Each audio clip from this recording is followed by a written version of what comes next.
Wala nang maraming paligoy-ligoy pa, diretso sa punto na. Maiksi lang ang komentaryo, pero diretso sa punto.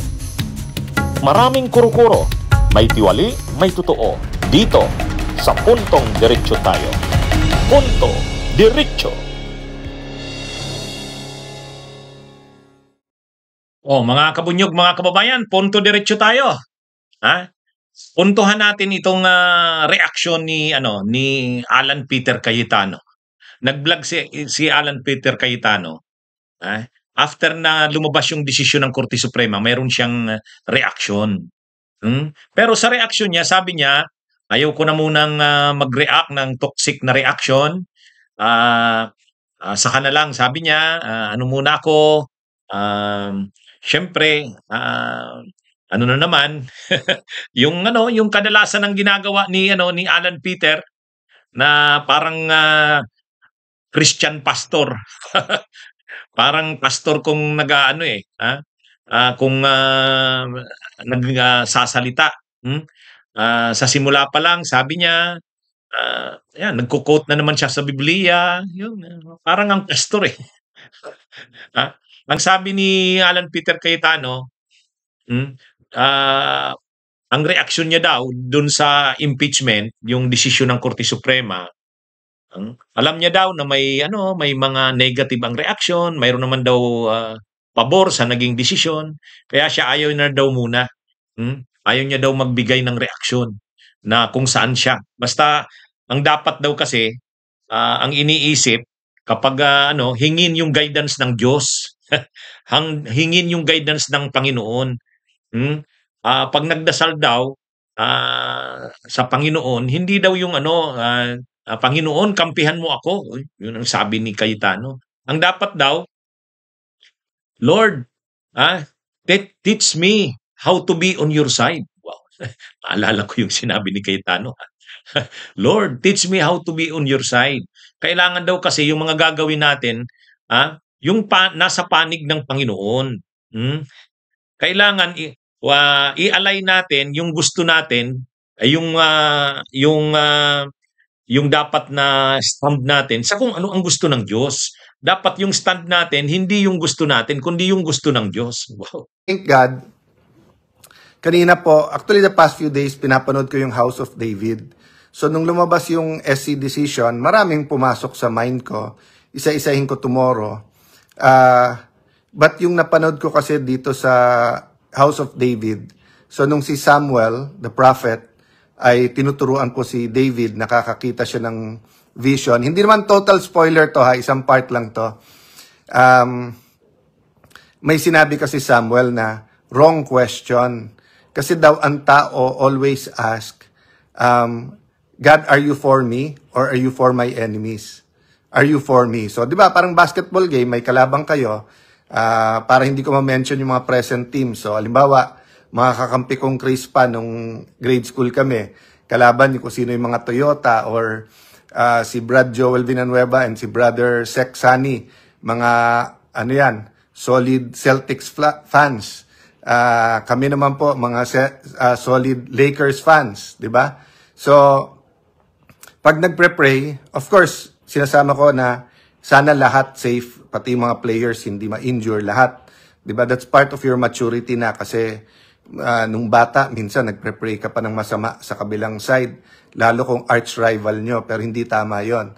Having said that, yung po sinabi ni Samuel, sinabi niya, mali kasi yung tanong. When you have a wrong question, you'll have a wrong answer. The right question is, God, am I on your side?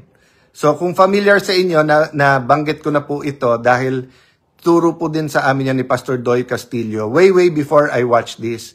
So tinuturo po niya yon na sa bigat po ng mga political issues na mga crisis na hinarap ng ating bansa na napaka-importanting mga decision, yun ang turo niya sa amin. Pray that you'll be on God's side. So, how can you pray to be on God's side? You have to know who He is, where He is, and anong season ito, saan tayo dinadala. Diba? So, yung what, when, where, who, ay napaka-importante in wanting to be on God's side. Of course, it starts with reading His Word, knowing to know Him better, di ba? So if someone tells you na be on God's side, dapat magnakaw ang Pilipinas para yumaman, alam mo nang hindi God's side yon. Because alam natin na ang Panginoon natin ay hindi nagnanakaw at hindi nagtuturo ng pagnanakaw. Alam niyo itong si Cayetano, lately Diyos ng Diyos. May mga pray over na yan. Ang dami na nilang ganyan sa Senado ngayon. Si Joel Villanueva, si Bato de la Rosa, nag-aaliluya na rin. Sabi ni Bato de la Rosa, guided daw siya ng Holy Spirit. O, di ba? Ano yung reaksyon ni Bato de la Rosa ngayon? Ang reaksyon ni Bato de la Rosa dun sa desisyon ng Korte Suprema, nung nag-motion daw siya ng motion to dismiss, guided siya ng Holy Spirit. Ngayon daw, naniniwala naman siya na yung mga justices ng Korte Suprema nung nag-decide sa impeachment ni Sara na diniklara itong unconstitutional, guided din sila ng Holy Spirit. Kaya sabi ni Bato, Holy Spirit ang dahilan kaya natalo daw yung mga forces ng kadiliman. Wow. Tapos sabay sabi si Bato, hallelujah. Okay to Magsasama-sama na sila Bato, si Cayetano, saka si Villanueva. Ang hindi lang natin maintindihan, bakit sila, si Villanueva, si Cayetano at saka si Bato, naaatim nila na paulit-ulit banggitin ang Diyos, ang Panginoon, ang Biblia, no? Samantala, sila yung mga promotor at nagtaguyod, nag-implement nung panahon ni Duterte, lalo na itong si Bato. At si Cayetano naman noon, DFA secretary siya. Nang kini-question yung mga pagpatay na yan. In-interview nga si Cayetano noon ng isang foreign media sa Al Jazeera. Anong sabi? So ibig nyo pong sabihin, you mean to say na lahat, kumbaga kung sa Tagalog, ibig mong sabihin lahat ng napatay sa war on drugs ay nanlaban? Lahat ng laban? Sabi, hindi mo kapaniwala yung host sa TV ng Al Jazeera na sinabi ni Cayetano na nanlaban daw kasi yung mga namatay. Sabi, you mean to say lahat ng mga namatay, yung mga 4,000, 6,000 nanlaban? Alam niyo kung anong sagot ni Cayetano? Yes! Ang lakas ng loob niyang magsabi ng yes.